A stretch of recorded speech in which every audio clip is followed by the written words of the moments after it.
सम्मान्य सभी पत्रकार यूट्यूबर साथियों को मेरा सप्रेम नमस्कार। मैं बंटी अलेक्जेंडर, नागपुर शहर राष्ट्रवादी कांग्रेस पार्टी शरद पवार झोपड़पट्टी मोर्चा का नागपुर शहर का अध्यक्ष हूँ।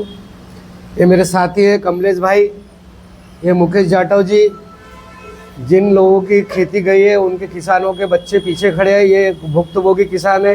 ये असलम भाई है और बाकी कुछ किसान आ रहे हैं, लेकिन बारिश की वजह से उनके जो बस है वो तकलीफ में है, तो वो आ रहे हैं।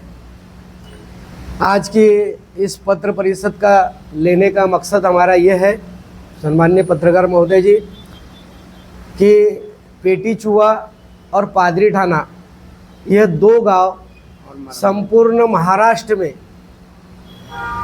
क्रिश्चियन समाज के सिर्फ ये दो गांव आते हैं जहाँ पे ईसाई समाज बहुतादाद संख्या में वहाँ रहते हैं। और ये जो क्रिश्चियन समाज के लोग वहाँ रहते हैं, इनकी संख्या ये दोनों गांव मिलाकर के 7 से 8 हज़ार के करीब करीब इनकी आबादी है। और इनको सरकार ने राजा भोसले के समय गुजर हुआ करते थे, वो गुजर की वो ज़मीन हुआ करती थी जहाँ ये लोग रहते हैं, भी काश्तकारी करते हैं। वो गुजर ने इनको वो ज़मीनें, इनके दादा परदादाओं को ज़मीनें जब वो करते थे, उपज लेते थे, तो उस समय सरकार ने कूड़ कायदा करके लाया आज़ादी के बाद। उस कूड़ कायदे के अंतर्गत गुजर साहब ने क्या किए कि वो सरकार को उन्होंने निवेदन किया कि जितने लोग हमारे इधर काश्तकारी करते हैं, ज़मीन जोतते हैं, ये सारे मजदूर वर्गों को, ये किसानों को ये ज़मीन उनके नाम से कर दी जाए कूड़ कायदे के अंतर्गत। तो सरकार ने 25 पैसे, 30 पैसे, 50 पैसे इस प्रकार का उनके ऊपर राजस्व लगा करके ये सारी ज़मीनें जो काश्तकार करते थे उनके नाम पर वो कूड़ कायदे के अंतर्गत ज़मीन उनको मालक बनाया गया। लेकिन सरकार ने एक रखा अपने पास में कि ये ज़मीन कूड़ कायदे के अंतर्गत रहेंगी तो 50% का मालक वो काश्तकार रहेगा और 50% का मालक सरकार रहेंगी।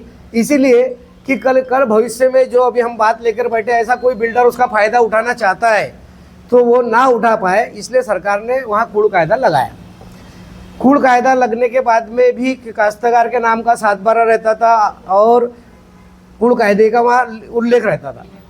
अगर ये ज़मीन किसी को खरीदनी रहती या बेचनी होती तो विशेषता इसमें यह है कि राज्य सरकार या फिर जिलाधिकारी संबंधित जो भी जिला आता, जैसा हमारा नागपुर आता है तो नागपुर जिलाधिकारी की पूर्व अनुमति लेनी पड़ती है खरीदी की।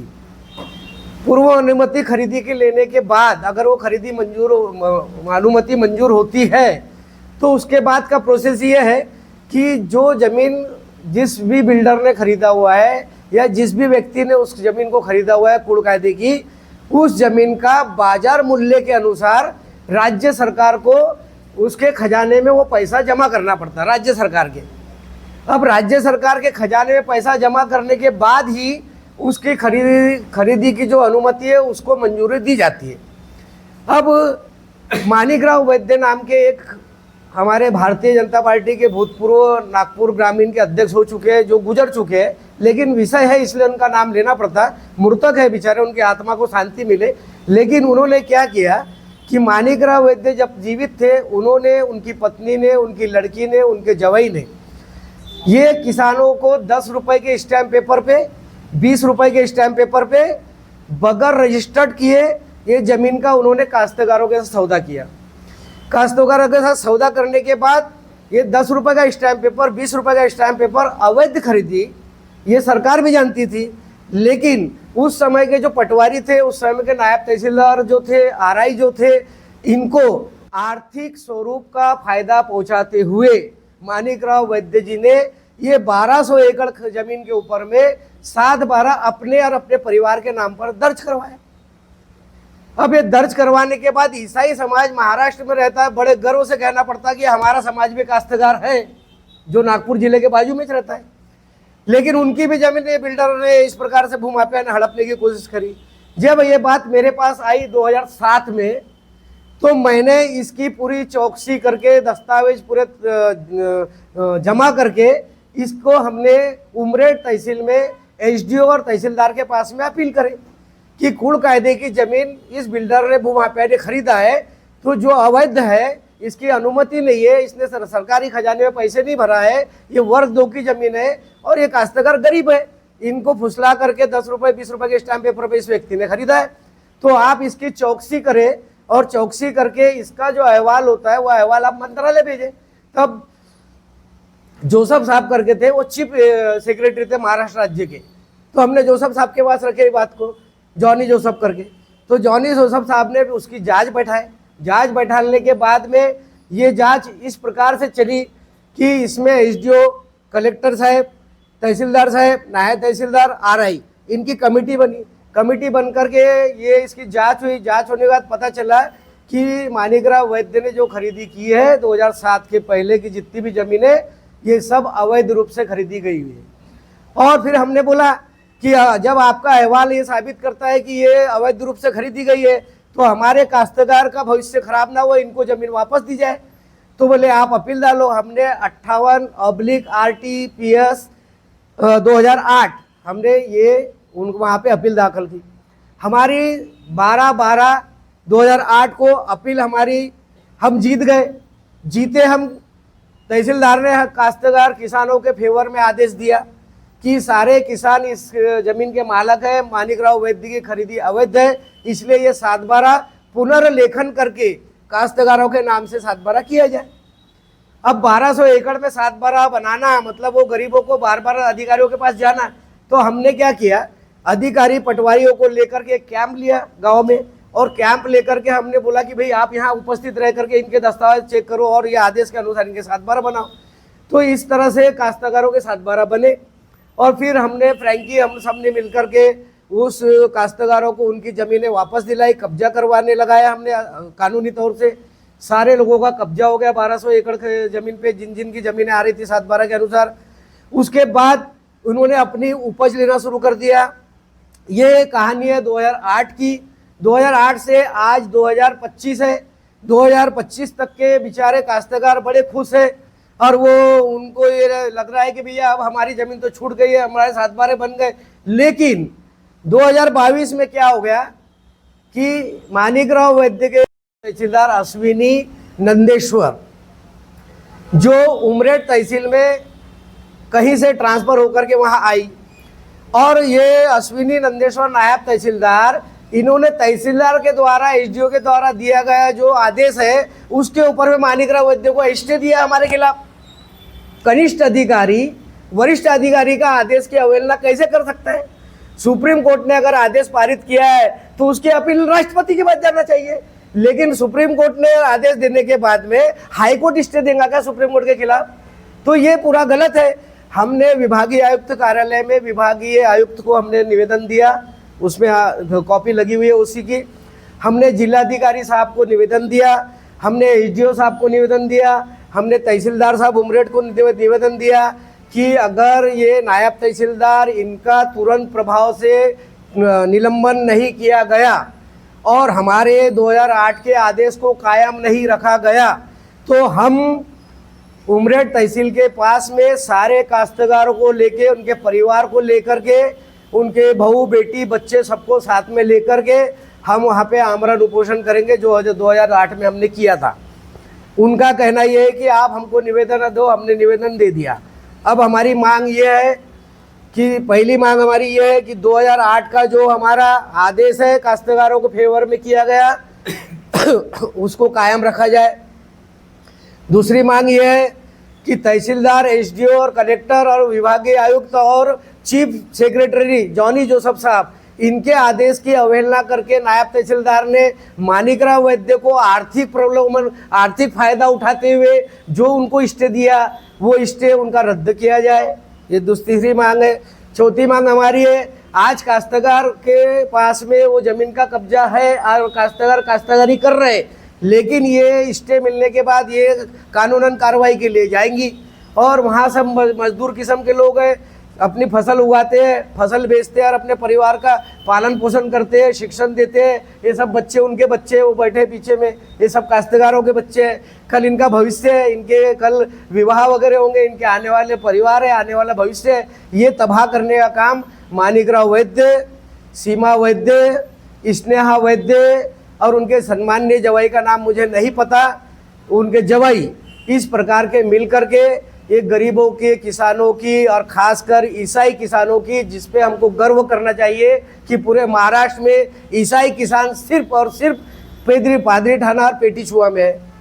तो हमारे किसानों की ज़मीनों को हड़प करने का काम अगर ये मानिकराव वैद्य मुर्ता के बेचारे, लेकिन उनके परिवार अभी जो है वो अगर ये कर रहे हैं तो हम इनको कानूनन तौर से पूरी लड़ाई लड़ेंगे, टप्पे वाइज टप्पे हम लड़ाई लड़ेंगे। और जिस तरह से 2008 में हमने काश्तकारों को ये ज़मीन वापस दिलाई थी, उसी तरह से आगे भी हम ये ज़मीन काश्तकारों के फेवर में आदेश करने लगाएंगे। में कम से कम नहीं कुछ तो 700 काश्तकार हैं, किसी की 1 एकड़ है, किसी की 1.5 एकड़ है, किसी की 5 एकड़ है, किसी की 4 एकड़ है। फिर एक ही परिवार में 4-4, 5-5 नाम है 7-12 पे। किसी 7-12 में अभी ये जो सो कहा के विल्सन की दादी का नाम है, विल्सन का नाम है, विल्सन के पिताजी का नाम है, एक ही 7-12 पे। हाँ है, हाँ उसी पे वो अरसान चढ़े हुए। ये है कि ताई, हाँ इतर नहीं, धारक में नाम है, जमीन का जो मालक होता है मूल धारक, मूल काश्तकार, उसमें नाम है इनके। लेकिन अभी, हाँ तो अभी तकलीफ बता रहा ना मैं आपको, तकलीफ क्या है। हाँ कूड़ का, हाँ कूड़ का कैसा है, कूड़ का मतलब वो है कि किसी, हाँ हाँ बरोबर है, हाँ बरोबर, हाँ।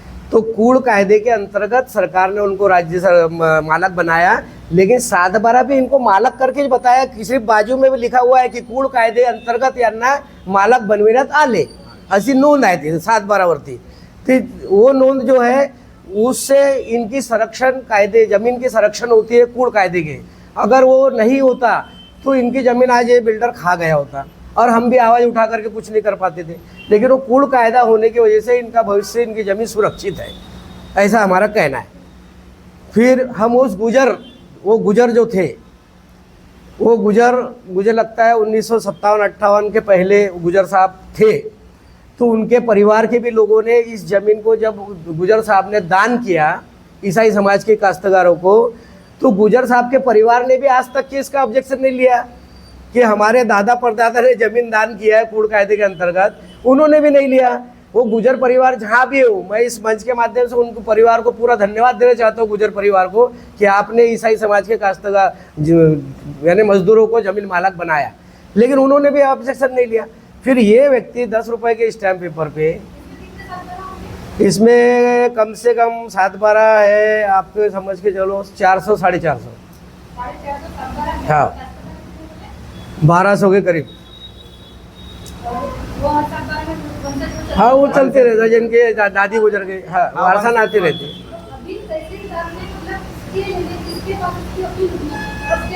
हाँ ये बताता हूँ। तहसीलदार का आर्डर हुआ 2008 का, तब से मालक हो गए, 7-12 इनके नाम पे हो गया। 17 साल के बाद, यानी 2008 से अभी 2025, 17 साल के बाद हाँ मानिकराव वैद्य, नायब तहसीलदार, हाँ अश्विनी नंदे, हाँ 2022।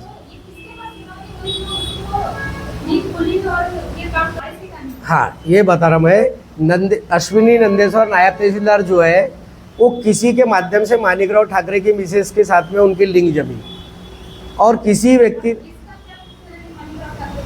कोई बहुत सारे दलाल है उनके पास में ऐसे घूमने वाले, जो प्रॉपर्टी का डीलर है, बिल्डर है, ये बहुत बड़े बिल्डर है। नागपुर शहर में इनके पास कम से कम नहीं कुछ तो 4000 एकड़ के ऊपर में ज़मीन है। मानिक एम के हाउस रियल इस्टेट के नाम, नागपुर के चारों किनारे में इनकी ज़मीनें हैं। एम के हाउस के बोर्ड लगे हुए हैं, जो लीगल है वो लीगल है, हमको लीगल हमारे इधर पे नहीं, हमने ऑफिस उनका वहाँ खोलने नहीं दिए। इनको स्मृति नगर में है इनका, ये त्रिकोणी मानिकराव वैद्य, मानिकराव दयाराम वैद्य, हाँ, इनसे नहीं, इनकी मिसेस से, ये तो गुजर चुके हैं, इनकी मिसेस सीमा वैद्य से। फिर उन्होंने उनको आर्थिक प्रलोभन दिया ही होगा, क्योंकि हमारा आदेश है, इतने सालों से काश्तकारी कर रहे हैं, 7 बार आए, बगैर आर्थिक प्रलोभन के नायब तहसीलदार ने तहसीलदार के आर्डर को कैसे स्टे दिया। एक तो इनका कहीं ना कहीं आर्थिक लेन देन हुआ है, और हमारा आरोप है सीधा सीधा अश्विनी, नायब तहसीलदार अश्विनी नंदेश्वर, इन्होंने आर्थिक रूप से अपना फ़ायदा उठाकर मानिकराव वैद्य की मिसेस को ये स्टे ऑर्डर दिया है। हाँ, शिकायत करी ना उसने, शिकायत करी तहसीलदार के पास नहीं। हाँ, सुनाव नहीं, बरोबर। हाँ हाँ, नहीं, इनको नोटिस नहीं दिया गया, ना कुछ भी नहीं, एक तरफा हुआ है, एक तरफा। नहीं तो इनको नोटिस दिया जाता है, वहाँ नोटिस बोर्ड पे, तहसील में नोटिस बोर्ड पे, सूचना फलक पे लगता है, ग्राम पंचायत में लगता है। हाँ? इसने पूरे 1200 एकड़ के लिए की थी, पूरे 1200 है ना, सब लगाया, सब लगाया। हमने हमारा ऑर्डर लगाया, स्टे ऑर्डर लगाए, उसको जो स्टे मिला वो लगाए, सरकार ने जो हमको आदेश दिया वो लगाए, सारी चीजें लगी। हमने अभी जो हमने जो काश्तकारों ने, जैसा ये 6 के मालक बनाओ, जैसे 6 नंबर का ये काश्तकार है, तो इसने किसके, हाँ है ना, वैद्य का आदेश भी है ना। ये मैं चालान भर रहा हूँ। हाँ, लेकिन हम उसकी शिकायत की हुई कॉपी हमको उपलब्ध नहीं हुई ना, हमने मांगा लेकिन हमको दिया नहीं गया। ये तो हमने माहिती अधिकार से निकाले। हाँ, तो वो भी डालेंगे हम, आपका मार्गदर्शन मिला हमको, वो भी डालेंगे। हाँ ठीक ठीक, हम वो भी ले लेंगे, बिल्कुल सही, सही है। खसरा नंबर पूरे दिए, हाँ ना, उन्होंने जो मांगा ना, सीमा वैद्य ने जो मांगा ना 1200 एकड़, वो पूरे खसरे दिए ना, नंबर है, ये नंबर के साथ है, पूरा मांगा उन्होंने। तो यही तो हम भी बोल रहे हैं। हाँ, तो शिकायत की कॉपी मांग लेंगे हम। तो ये इस प्रकार से गरीबों का शोषण किया जा रहा है। आप लोगों से हमारा नम्र निवेदन है, हाथ जोड़ करके विनंती है, इस गरीब काश्तकारों का, इनकी भूमि बचाने का काम आज की तारीख में ये सिर्फ आप ही से अपेक्षा रख सकते हैं, क्योंकि ये धन वाले नहीं है, पैसे वाले नहीं है, गरीब लोग हैं। ये आज की जो व्यवस्था की गई, ये हम सामाजिक कार्यकर्ताओं ने मिलकर के किया है। और मैंने 1 साल लड़ाई इनकी 2007 में, तब भी हमने किसी प्रकार का कोई वकील नहीं किया था, हम खुद ही लड़े। उनके बहुत बड़े बड़े वकील थे, लेकिन हम खुद ही लड़े, खुद लड़ करके हम लोग ने केस जीता। उनके बहुत इतने बड़े बड़े वकील थे, सुप्रीम कोर्ट के वकील थे उनके बाद, लेकिन हमने उनको हराया। काय के ऊपर में, दस्तावेज के ऊपर में, और जो सत्यता थी वो सत्यता बाहर आई, और आज भी सत्यता बाहर आएंगी। ये हमारे पास में, मेरे पास में लाए इन्होंने अभी 4 दिन पहले लाया। तो मैं उमरेड गया, वहाँ से फिर सब सारे दस्तावेज निकाल करके, फ्रैंकी ये वहाँ का काश्तकार है, इसकी खुद की जमीन है, 6 नंबर खसरा नंबर 6 जमीन है, और अपने चालान भर के मालक बने। यहाँ पे गवर्नमेंट के शासकीय पैसा भरे हुए हैं। हमारी मांग ये है, मेरा शासकीय पैसा भरने का मालक बनने। हाँ, हमारी मांग ये है, पहली मांग 2008 का आदेश कायम रखा जाए। नायब तहसीलदार ने अवैध तरीके से जो स्टे दिया है, वो स्टे को रद्द किया जाए। तीसरा, वहाँ पर मानिकराव वैद्य के परिवार के ऊपर में SIT का गठन किया जाए, उसकी जांच की जाए कि इन्होंने और ऐसे कितने जगह पे नागपुर शहर में इस प्रकार से किया है। आज हम आकर सामने बैठे खुल करके, ठीक है, लेकिन ऐसे और कितने काश्तकार है।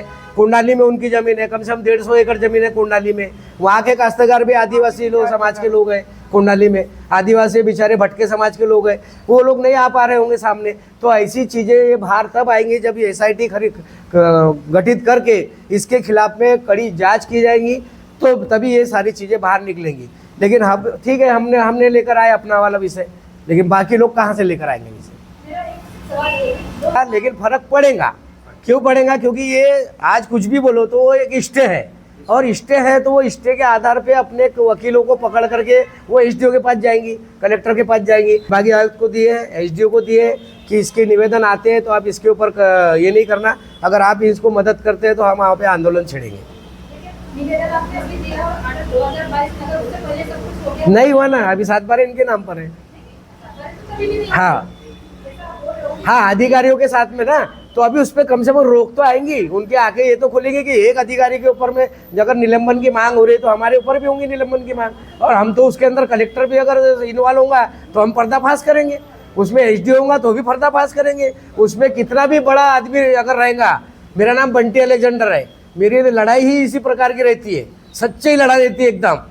और मैं किसी भी अच्छे जो व्यक्ति है, बड़े व्यक्ति जो अगर इसमें इन्वॉल्व होंगे, हम उसका भी पर्दाफाश करेंगे। कभी पर्दाफाश करें। हमको जान की फिक्र नहीं है, हमारे पास संपत्ति नहीं है, हमारे पास बड़े मकान नहीं है जो हमारे को CID VID या इनकम टैक्स हमको नोटिस दे दे।